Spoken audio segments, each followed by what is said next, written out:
fiduciary.com. Meet Sarah. Sarah's been contributing to her $401,000 for 6 years, which in retirement planning years is the equivalent of finally becoming a real adult. She maxes her match every paycheck, feels responsible, feels smart, feels like she's beating the system. Sarah's hobbies include checking her balance during boring meetings, telling coworkers she's letting it ride, and assuming her money is quietly compounding into a beach house. It's safe to say Sarah has no idea what's actually happening to her money, because buried in her plan, in a font size clearly chosen to be ignored, is a number, a tiny, forgettable percentage, and that number is eating her retirement alive. This brings us to the question for today's video. Why are your 401,000 FVs legally allowed to rob you? Here's the myth everyone believes. You put money in, the market does its thing, and decades later, you retire with a pile of cash that reflects exactly what the market returned. Clean story. Feels fair, except there's a silent passenger riding along the entire time, and it never misses a payment. Even in the years your account loses money, that passenger is the expense ratio. It's the fee your plan charges just to exist, expressed as a tiny percentage that sounds too small to matter. 0.5%, 1%, maybe 1.5% if your employer picked the worst plan on the shelf. And on paper, sure, that looks like nothing. It looks like the coins you'd lose in a couch cushion. Except this isn't a one-time couch cushion. It's a toll booth you drive through every single year for 40 years. And the toll is calculated on your entire balance, not just what you put in that year. Let's get technical for a second. Say you invest $10,000 a year for 35 years, averaging a 7% return before fees, with a 0.1% fee. You retire with a little over $1.38 million, with a 1% fee. That same portfolio, same contributions, same market, same everything, lands closer to $1.09 million. That's roughly $290,000 gone. Not because the market underperformed, not because you picked bad stocks, because of a percentage point you probably never noticed, quietly compounding against you instead of for you. And here's the part that should actually make you angry. This is completely legal. Nobody broke a rule. Nobody's going to prison. The Department of Labor requires disclosure. Sure, but disclosure isn't protection. It's a permission slip. As long as the FEs are written down somewhere, in a document longer than most legal theses, plan providers are in the clear, and most employees never open that document because reading fine print isn't exactly how anyone wants to spend their lunch break. So why do these FEs exist in the first place? Because of 401,000 isn't just your account. It's a whole supply chain. And everyone in that chain gets paid before you do. There's the plan administrator managing the paperwork. There's the record keeper tracking every contribution. There's the fund company managing the actual investments. There's sometimes an advisor your employer hired to pick the fund lineup. Every one of these players takes a slice, and every slice comes out of your balance, whether your investments went up that year or not. Think of it like ordering a pizza through 4 different middlemen, each one taking a cut before the box even reaches your door. The pizza place gets paid. The delivery APP gets paid. The driver gets paid. Somehow, there's also a service fee that nobody can explain. By the time it arrives, you're not sure if you bought a pizza or funded someone's yacht payment. Your 401,000 works the same way, except the toppings are your retirement, and the yacht is real. Now, here's where it gets worse. Small companies, the ones without a dedicated HR department negotiating on your behalf, often get stuck with the worst deals. Larger companies can negotiate institutional pricing, sometimes under 0.05%. Smaller companies get retail pricing, sometimes north of 1.5%, because they don't have the leverage or the time to shop around. So depending on where you happen to work, you could be paying 15 to 30 times more for the exact same service. Not because your money is riskier, not because your fund is fancier, because your employer didn't negotiate, and you never knew there was anything to negotiate in the first place. This isn't a new problem either. It's just gotten quieter. Rewind to the 1990s, and 401,000 FEs were even worse, often north of 2%. and almost nobody questioned it because almost nobody had another plan to compare it to. There was no internet full of finance creators breaking this down. No index fund revolution yet in full swing. No Reddit thread telling you your plan was garbage. You just trusted the packet HR handed you and moved on with your life. It took decades of pressure, lawsuits, and low-cost competitors like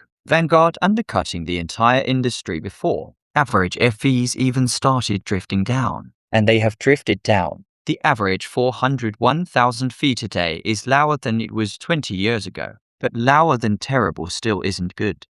And plenty of plans never got the memo. And this isn't some rare edge case. A study from the Center for American Progress found that a two-earner household could lose over $150,000 in retirement savings over their lifetime purely from excess FEs, compared to a household in a low-cost plan. That's not a rounding error. That's a house. That's years of retirement income gone. And most people will never know it happened because nobody sends you a letter that says, "Hey, we just took an extra house from your future. Hope the meeting was worth it." So who's actually watching out for you here? In theory, your employer has something called a fiduciary duty, meaning they're legally required to act in your best interest when choosing the plan. In practice, plenty of employers pick whichever provider makes onboarding easiest, not whichever one charges the least. Somebody in HR compared 3 options once, 5 years ago, picked the one with the nicest sales rep, and nobody's revisited it since. That decision is still quietly compounding against every employee who joined after. And unless someone sues them, which does happen, there are entire law firms that specialize in exactly this. Nothing forces a change. The fiduciary duty exists on paper. Enforcement is a completely different story. And enforcement usually only shows up after years of damage have already been done. There have been lawsuits, real ones. Companies like Anthem, MassMutual, and Estee Lauder have all faced litigation over excessive 401,000 FEs, some settling for tens of millions of dollars. But here's the thing about lawsuits. They happen after the damage, not before it. You don't get a heads up when your plan is bad. You get a class action email 3 years later that nets you $60, a mild sense of betrayal, and a newfound habit of actually reading your statements. Let's zoom out for a second, because this isn't just a Sarah problem. This is basically every working American with a workplace retirement plan. There's over $7 trillion sitting in 401,000 accounts across the country right now. Even a fraction of a percent skimmed of that number, year after year, is an almost incomprehensible transfer of wealth from regular employees to the finance industry. And it happens so slowly nobody notices it as it's occurring. It's not a heist with a getaway car. It's a heist that happens 1 basis point at a time, over 40 years, wearing a suit and calling itself an expense ratio. And the people paying the highest FEs are often the ones who can least afford to. Lower income workers are more likely to work at smaller companies with worse negotiating power, which means the people with the least room for error are frequently paying the most for the exact same broken system. The person who needs every dollar of compounding the most is statistically the person losing the biggest slice of it. That's not a conspiracy. Nobody designed it that way on purpose. It's just what happens when a system runs on negotiating leverage, and half the country never had any leverage to begin with. Compare that to a country like the UK, where regulators actually capped default workplace pension FEs at 0.75% back in 2015. One rule, one number, and millions of workers were instantly protected from ever paying more than that. No lawsuits required, no fine print to decode. The US never did anything close to that. Instead, we built an entire cottage industry of lawyers who sue on your behalf after the money's already gone, which is a strange way to protect people's retirements when a simple cap could have prevented most of the damage before it started. So what can you actually do about this? First, you can find your plan's expense ratio. It's in a document called the fee disclosure, usually buried somewhere in your plan portal, technically required by law to exist, practically designed to never be read by an actual human being. Second, once you know the number, compare it. Anything under 0.5% is solid. Anything creeping past 1% deserves a hard look. And anything past 1.5% means you're basically funding someone else's yacht more than your own retirement. Third, if your plan offers multiple fund options, index funds are almost always the cheapest lane available because there's no manager getting paid a salary to guess which stocks will do well.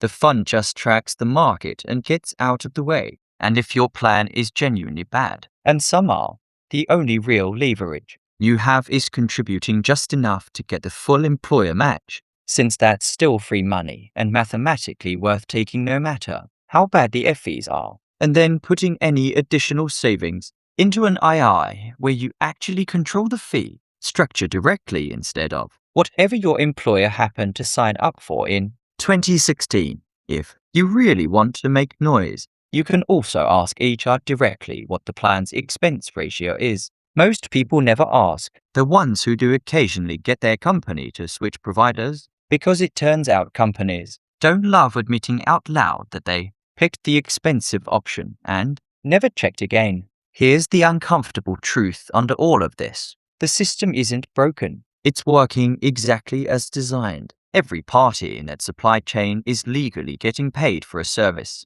And technically, you agreed to it the moment you enrolled. Buried consent inside a stack of onboarding paperwork you signed between filling out your tax withholding and picking your health insurance tier on your third day at a new job while trying to remember everyone's name in the building. Nobody sat you down and said, "Hey, this decision will quietly cost you a house over the next for decades." Meanwhile, Sarah keeps contributing, keeps feeling responsible, keeps assuming her money is compounding purely in her favor. She checks her balance during boring meetings, sees the number go up most years, and reasonably assumes the system is working for her. And somewhere in the fine print, a fee she's never read is quietly taking its cut. Year after year, decade after decade, invisible on any given month, devastating over a lifetime. So next time someone tells you they're maxing out their 401,000 and feeling great about it,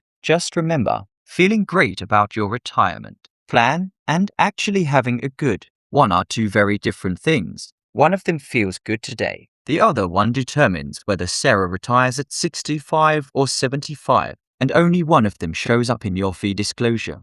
Free audio post-production by alphonic.com.